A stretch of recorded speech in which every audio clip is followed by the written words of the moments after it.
Les étapes de gros œuvres. Dans la construction généralement, le gros œuvre comprend l'ensemble des travaux suivants. 1. Les fondations. 2. L'assainissement. 3. Le soubassement. 4. L'élévation des murs.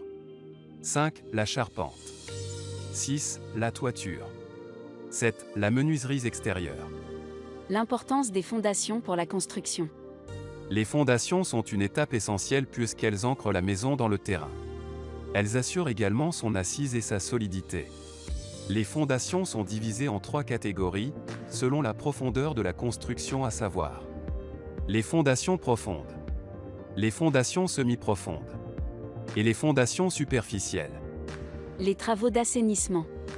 L'assainissement est la collecte du stockage et l'épuration des eaux usées de la maison individuelle.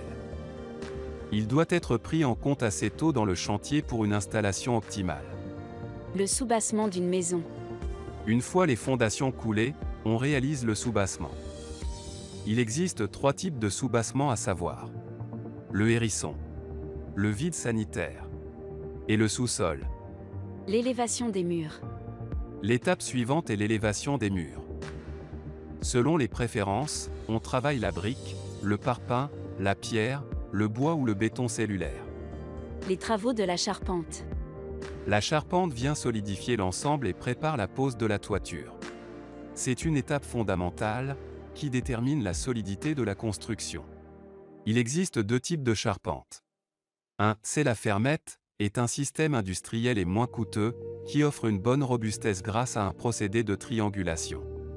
2. La charpente traditionnelle est plus complexe, mais elle a pour avantage essentiel de permettre l'aménagement de combles habitables.